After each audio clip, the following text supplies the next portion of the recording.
All right, let's go ahead and get started. I just want to say a few words about our program. For those of you who may not be familiar, we are, again, this is the 11th year of the program. We are an 8-week, usually hands-on, in-person summer research program. This is our 2nd year of having a virtual program.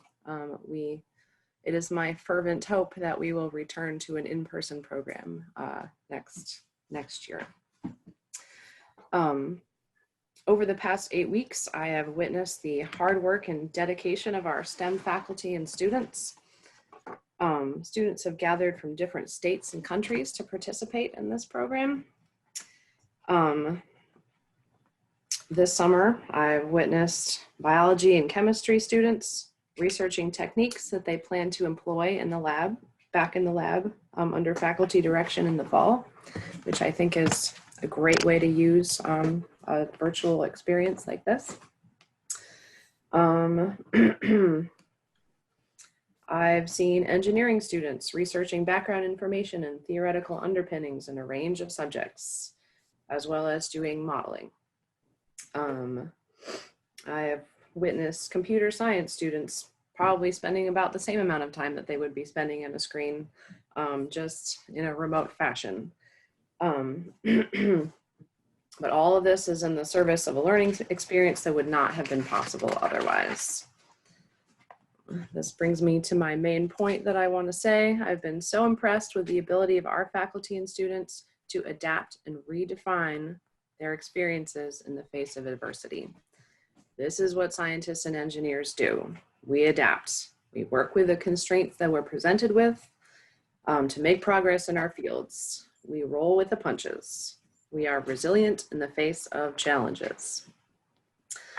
So today I want to show appreciation for our faculty who have worked so hard to move students forward, even in the absence of a hands-on, in-person presence, and for our students who have persisted through yet another online learning experience and demonstrated excellence and made the most of their time this summer. I'm so proud to be a part of this program, doing the important work of turning students, undergraduate students, into scientists, engineers, and medical professionals. The world needs our graduates to go out and make change, and we are in the business of guiding them to develop the skills and confidence to do just that. So congratulations on completing the SURI 2021 virtual program, and we look forward to seeing where you will go from here.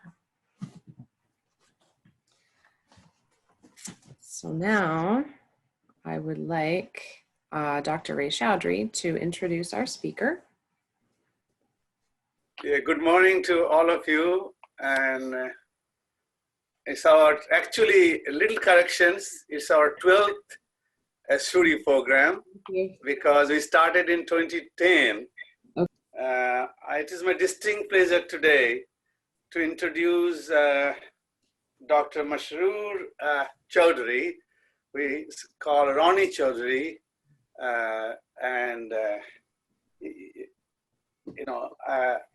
he is a very accomplished scientist. I was looking his bio, and I'm very glad that I'm sure Dr. Jamar played a big role in inviting him in this program, and thank you for that.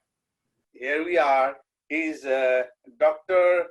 Ronnie Chowdhury. He writes Eugene Douglas Mays Chair of Transportation, and he actually have many hats. Like he's a professor of automotive engineering, civil engineering, computer science. I'm very happy that he's here today with us and will give our students an insight how we really build our career with so much dedication and so much sacrifices that they make. And he's here. He's an IEEE member, very prestigious organization. I heard about it. He's a fellow American Society of Civil Engineers and alumni of National Academy of Engineering, Frontiers of Engineering program. And welcome, Dr. Chowdhury, to Benedict College is this virtual 2021 SURI program. Thank you, Dr. Chowdhury. Thank you so much for your kind words. Thank you. So I'm so excited to be here. I always get very excited when I talk to the students, but it's a privilege to actually talk to the students today. Actually, that's my passion. So what I received at Morgan State University, at the University of Virginia, as well as in Bangladesh, so I just want to share what I learned from working at these universities as well as working in the industry. And right now I'm a professor at Clemson. So my talk will focus on research. So what are the wonderful world out there to break through new technology, new systems, new science, so that can better the humanity. So everything we are doing to make an impact on the society. So we'll see that what opportunities are in front of us. As a student, so you are in the best place and in the best time. So you can do so many things to enhance the lives of people, improve the society, advance the society. So it's just exciting. And on the way, you will learn so much, and you will be able to make a big impact on the technology front. And today my talk is not focusing on particularly on engineering, biology. It's just any area. If you are in English, if you are in arts or STEM area, so you can make an impact on any areas you are in through research. So research is the focus of my talk today, how we can make the world more exciting, more awesome, more prosperous through research. So I'll now share my few slides. I'll talk more, but I'll show you some, yeah. So I'm glad that Benedict College is an exciting place for research now. So you see this is the Morgan Hall at Benedict College, and you see that, can you recognize the car from which movie? So some of the students may not recognize it. It was one of my favorite movies when I was a kid. Back to the Future. Back to the Future, right? Yes, Back to the Future. So, but can you recognize who are on the front seat? The two so they are both from Benedict College. Is that Dr. Kome and Professor Bamalu? Bamalu, yes, Dr. Bamalu and Dr. Jamaat. So now, so we are in a stage now, they don't have to drive on the road, so they can just fly in to the campus. And it's not any dream now. We are doing the testing, it's going on. So you have flying car now that can take you from one place to another place. So it's a very reality. So soon you'll see Dr. Bamalu and Dr. Jamaat, you'll look up the sky and they are just coming to the campus to parking. So parking at the front of the Morgan Hall. So they are about to park. So this is the exciting world we are facing, and we'll show some of the things that are occurred recently, like a space shuttle missions, and how that relates to research. So the topic of my talk today is leading the awesome futures with breakthrough research. And all of you in the audience today, you can make this happen, make the awesome futures for us. So first, I'll just go a little bit more technical on what entails in the research. So where everyone can participate, irrespective of your background. So if you're in social science area, you're in STEM area, you are in electrical engineer, you're a biology major, bioengineering major, it does not matter. You can all play a critical role in changing the future, making it more prosperous for the society and safer and more resilient. So, so the overall arching, the technical term I'll use is a cyber physical social system. So anything we are doing, either it's biology or it is mathematics or it is engineering. So everything today we are doing is cyber physical social system. So you have three major components in cyber physical social system. You have a physical layer. So the physical layer is actually the sensors, the sensing. So it could be your cell phone is providing data. You have a sensor on a bridge that is monitoring whether the bridge has any structural problem.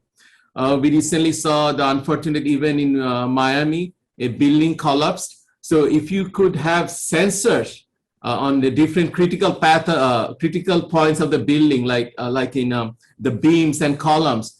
So, and then that sensor could send regularly information data to a computer, and the computer will probably run in artificial intelligence, and it will analyze the data it is getting from the sensors in the building, and then it will determine whether there is any possibility or risk of any failure, maybe 2 years from now or 5 years from now. So I'm envisioning that having this type of cyber-physical systems in a structural health monitoring could provide lots of benefits from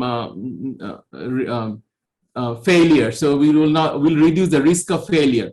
So the sensing part, either it's a sensor in buildings or in bridges or on roadways or in a space shuttle.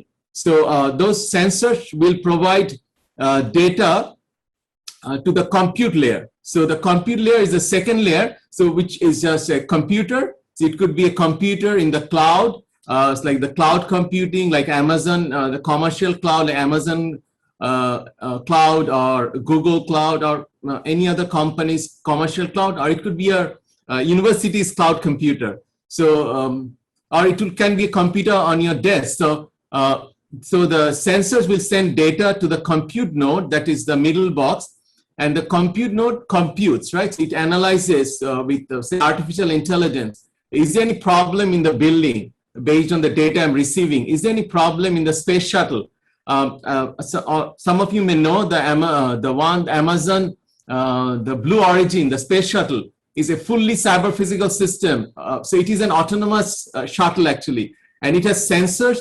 The sensor data will be provided to the control center in the Earth, and there will be artificial intelligence that will guide the space shuttle into space. Jeff Bezos is going to space with some of his colleagues. So, but it's a complete cyber physical system. So the data from the shuttle is coming to the compute node, the middle node, and it is analyzing the data and directing the shuttle autonomously what to do next, what to do in the next 2 seconds, next 5 seconds, right? So that's the compute layer, and it computes and controls. So in the case of space shuttle, it can also control the space shuttle autonomously. And the upper layer, the uppermost layer is a social layer. So we cannot do anything without involving the society, right? So in the cyber physical systems where you have the sensors, the physical layer and the compute layer where you compute and you control, so it all gets data from your social layer. So how we get data from the society, from people? So we can get through the cell phone data. We can use volunteers like we use here in the test bed. So the volunteers can provide data, feed data to our cyber physical systems. So, but it's essential that we get data from the society. We can also use the social media data. Like in New York City, we were analyzing where there is a risk of accident. So we were using data from Twitter. So we were using Twitter data as a social layer, and then we are using that in our compute layer to determine what's going on. So you see that there is this all sorts of communication going on between the physical layer, which is sensing what's going on, the compute layer, which is probably the artificial intelligence or any mathematical models, any statistical models running in the compute layer. And also based on the computation, it is controlling the physical world. So in this example I gave you, the Blue Origin, it is controlling the space shuttle, right? So the compute layers, it's based on the computation. And then the social layer, the top layer, it is also providing data to the physical world and the compute layer so that we can include society, how people are operating under the situation, whether they have special need. For example, it can go at a lower level, like there is a pedestrian at an intersection, and he or she needs to cross the intersection, and the person may be on wheelchair. So these cyber physical systems can make sure that the pedestrian can control the intersection safely. So they can hold on to the green light for the pedestrian more, and it will all run in the cloud computing or in a computer, right? So we are getting sensing data from the wheelchair, the person in wheelchair. It's going to the compute layer, and the compute layer is controlling this intersection. So this is an example. And all the arrows you are seeing, those are my communication. So that's where the communication is going on.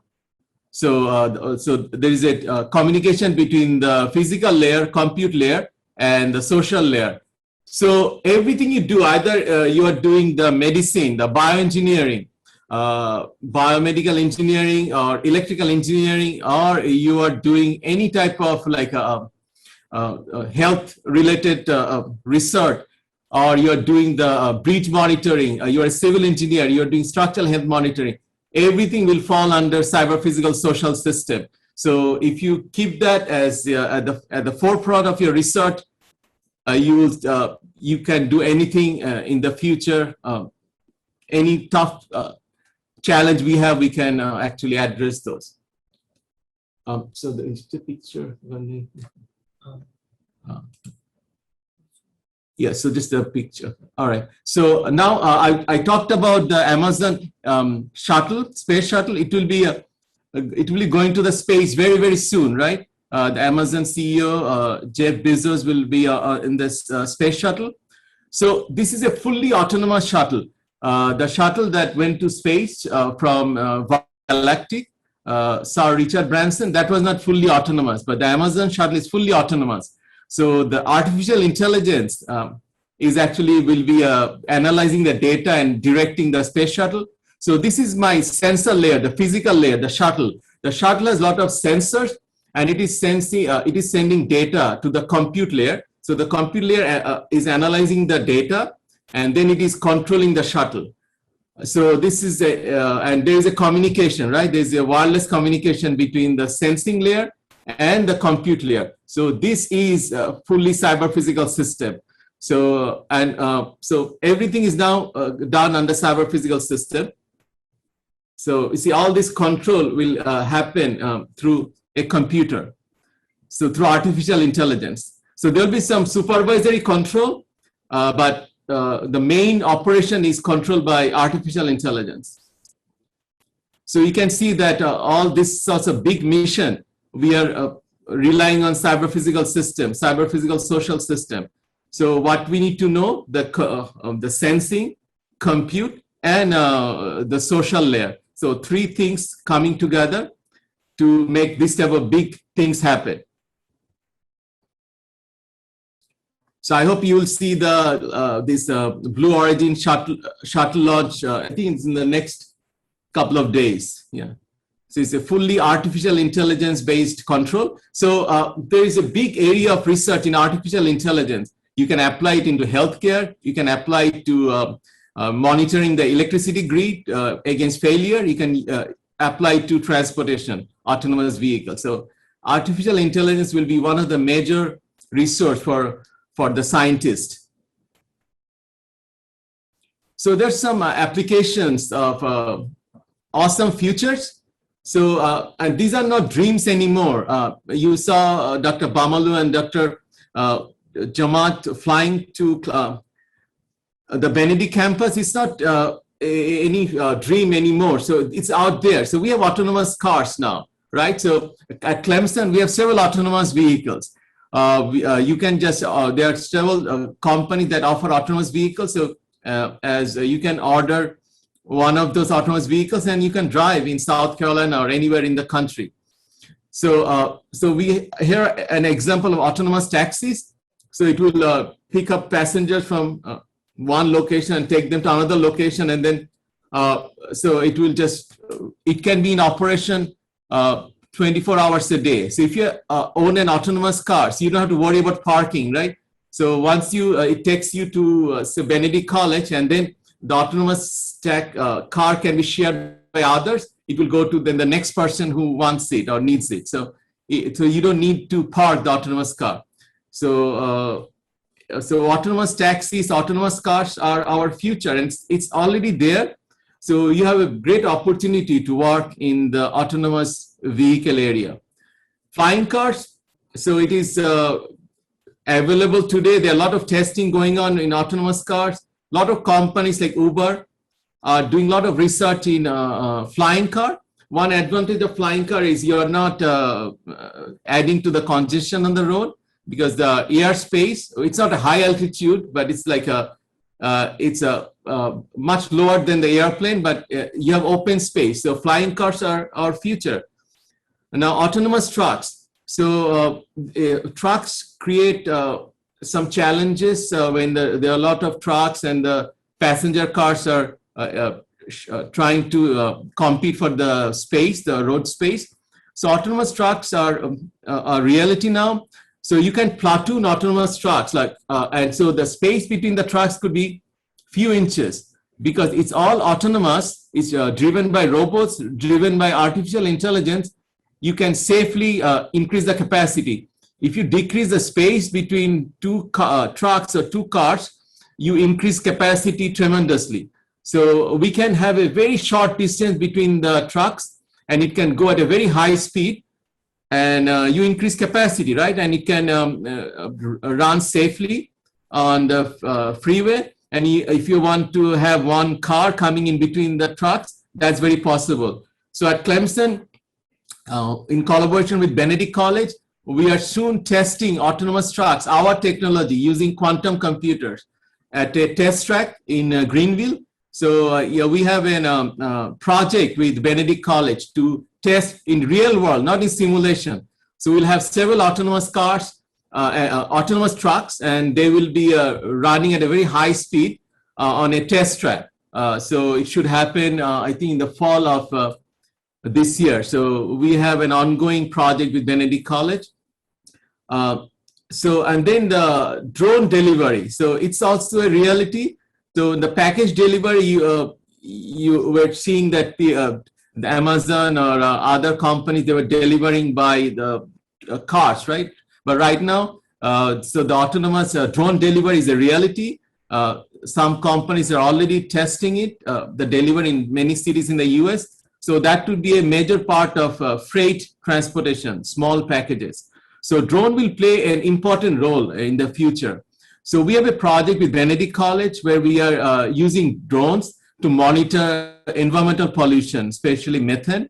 So the drone has cameras, so it can monitor the areas, critical areas, and it can also work in areas like nuclear power plant to look for possible leak. And it will send the data from the camera or from the sensor on the drone to a compute node. So it will send data to a cloud computer, and the cloud computer will run artificial intelligence. And by analyzing the data from the drone sensor, the sensors aboard a drone, it will determine whether there is any leak or not. So this is another exciting project we are doing. In the future, you will see a lot of applications of drones in monitoring critical areas for security, for environmental pollution, for any leaks of hazardous gases. So just some examples. The awesomeness doesn't end here. So there's so many things going on, and it will go on in the future. So you're at an exciting time. Using the cyber physical systems, using technology, and technology is changing daily. So what you're learning through the program, you're learning research, right? So what that gives you the strength that anything comes, any new things come, that you can adapt to it. And also because you are increasing your capacity to dream, right? Capacity to think. So it will also make you come up with new things that we have not thought today. So you'll come up with new things. Say, okay, now a student from this program created this new thing that will create more secure environment for, say, vehicles or for people, or it will increase the cybersecurity of our computer systems. So here, some awesomeness.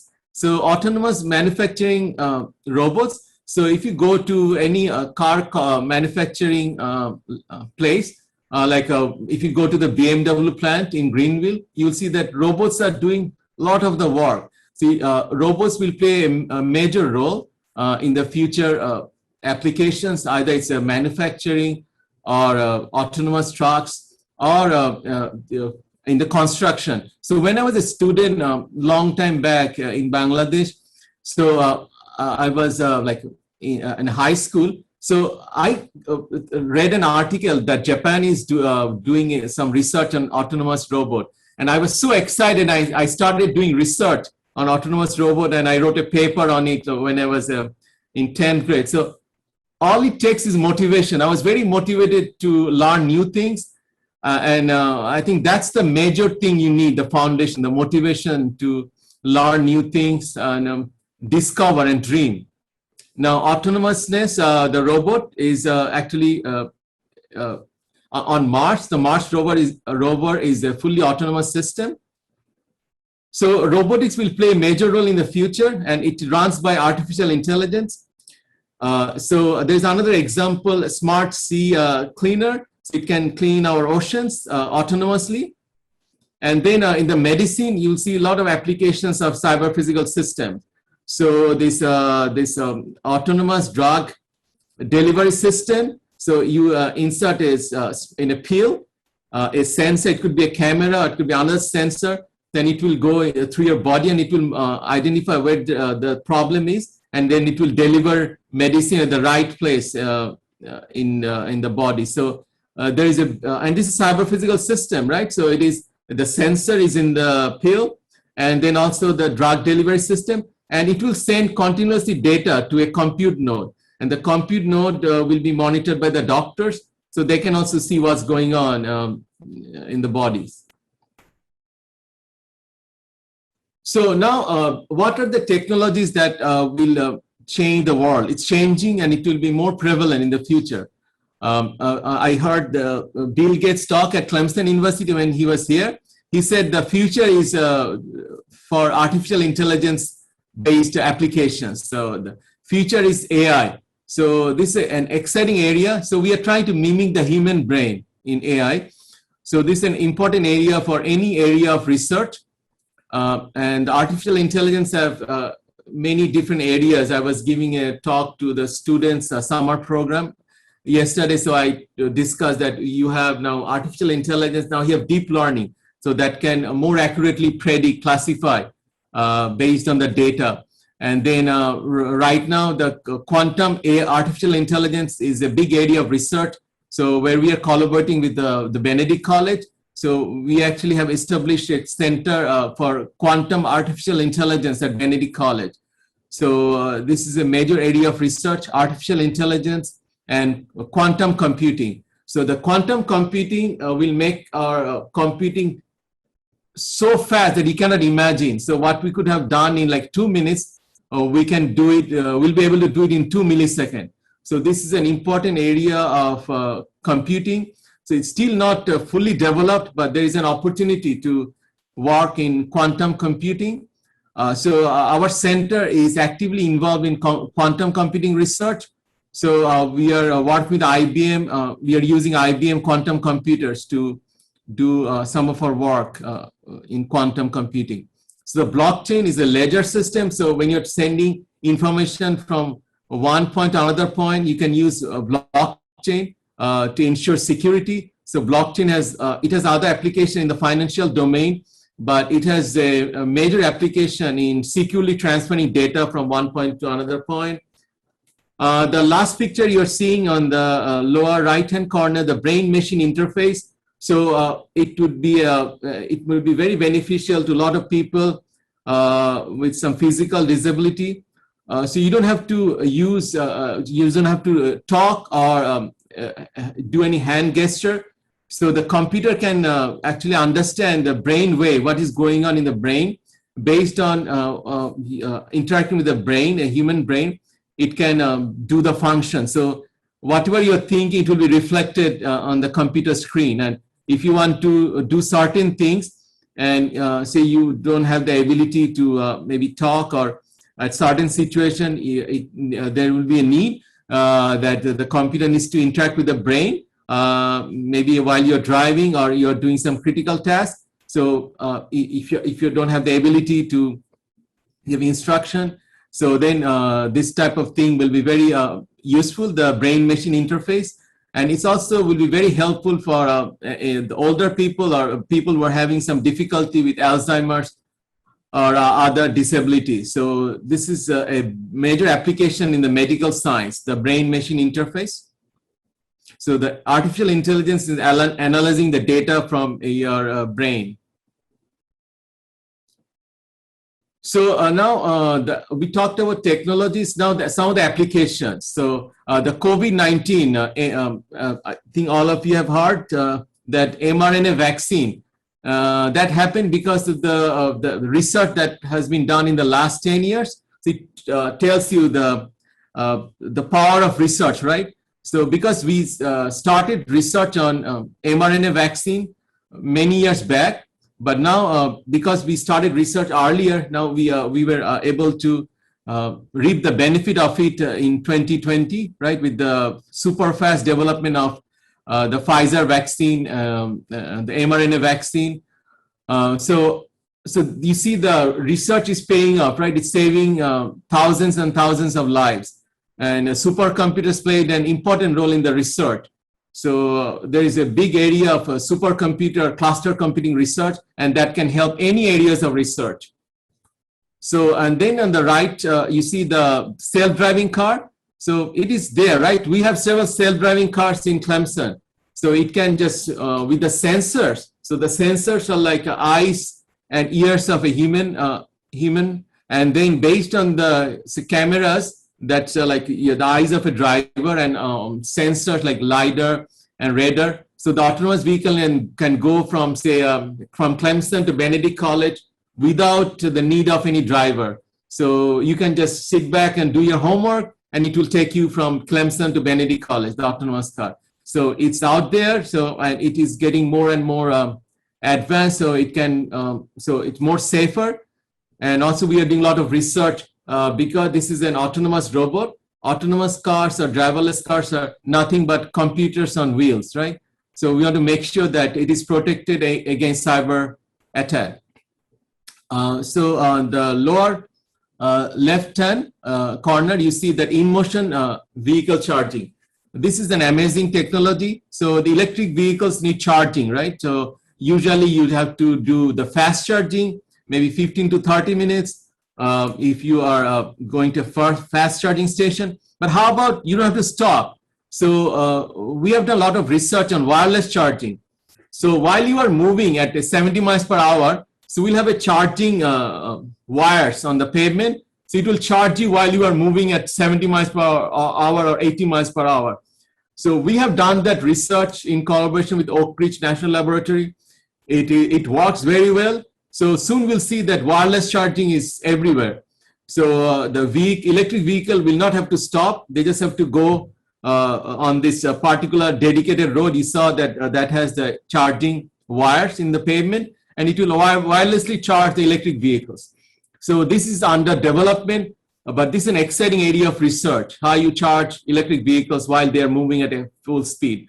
And sometimes also you can put those chargers at like intersections. So while they're stopping for like 1 minute or 2 minutes, they can also get charged. We have also done research on opportunistic charging at intersection and full motion charging. So while the vehicle is moving full speed, how you charge the vehicle. So, and it will, an emerging research area. So invite you to look into this. It's a very exciting and new area of research. Now, cybersecurity. You have seen the recent news, right? So there are so much problems with cyber attacks. So the ransomware and then denial of service. So that they are just disrupting the operation of different companies, the utility services. And if you think of autonomous vehicle, it could create a lot of problems for autonomous systems. Either it's autonomous cars or autonomous shuttle. So if someone can get hold of your the computer in the car or in a shuttle, so the cyber attacker, so a bad person, so they will take full control of the car or the space shuttle, anything that is run by artificial intelligence. So they can change the program and make the vehicle do all sorts of things. So how you protect against that? So in the picture you saw, there is a stop sign, but some cyber attacker what they did, they changed it to a speed, like 45 miles per hour speed sign, or even like 70 miles per hour speed sign. And you cannot imagine how easy it is to do. So we have done this research many, many times. So I can change the autonomous vehicle program very, very easily. The program that is running, that's the brain of the driverless car.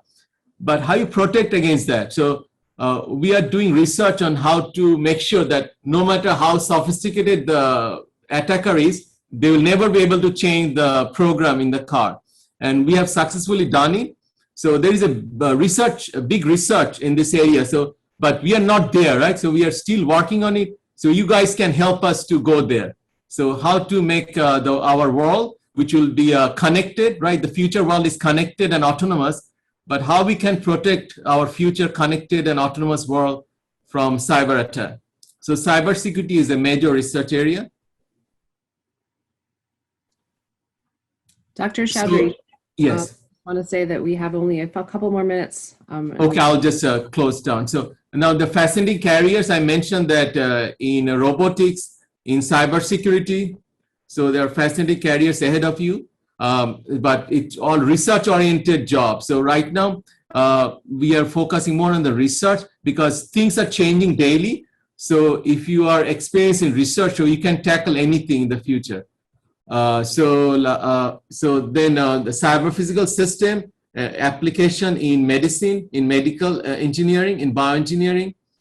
And then, so autonomous vehicle would be, artificial intelligence, the application in autonomous vehicle, autonomous shuttle, autonomous trucks will be a big thing.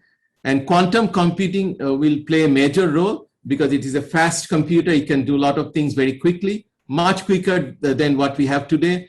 And also one advantage of quantum AI or quantum artificial intelligence is you don't need a lot of data to train the model. So quantum AI, quantum computing will have a lot of opportunities for you guys. So research in this area is very desirable. So what you can do to get into the cyber physical systems, so take courses and training on quantum computing, AI, autonomous vehicle design. So and there are other areas, but these are important areas. And from our center, C2M2, we actually offer short courses in each of these areas. Quantum computing, AI, autonomous vehicle design. So we can anytime offer these courses to students. And the programming skill, MATLAB, Python, C++. But if you want to know at least one program that will do the job is Python. So if you can get proficient in that language, it will be good. And there are a lot of courses online. So I actually take some of those courses. My students, most of the courses are free. Udacity, Coursera, EDX, from IBM. So you can take these free classes, and they also provide financial aid if there are some costs associated. So for students, it's most of the time free. And then participate in real-world test bed. So if someone is doing any research on cybersecurity for autonomous vehicles, like we do, we have a test bed, which is includes a lot of areas in Greenville, Pickens area. So, and then you can do the Internet of Transportation or cyber physical systems research. And you can involve the community because we are talking about cyber physical social system. And one quick thing about this, the difference between cyber physical system and Internet of Things. So cyber physical systems are area specific. For example, you have a transportation cyber physical system, a medicine cyber physical system. But when these different cyber physical systems interact, then it is known as Internet of Things. So now you will be breaking the boundary through research, right? So this is a recent launch from the Virgin Galactic. Sir Richard Branson went to the space. So you see, this is you'll design more advanced system than what they were able to achieve, right? It was all done through many years of research. So the breakthrough is possible through research. And if we have talent like yours with motivation, we can do anything. You can do anything. So the space is the limit. Or in other words, we are limitless with research. Thank you so much, Dr. Chowdhury, for a wonderful talk about Thank all you. the different futures that are possible. So let's give Yeah, Dr. so Chowdhury a round of it's applause. limitless. Yeah. Limitless possibilities. Thank you.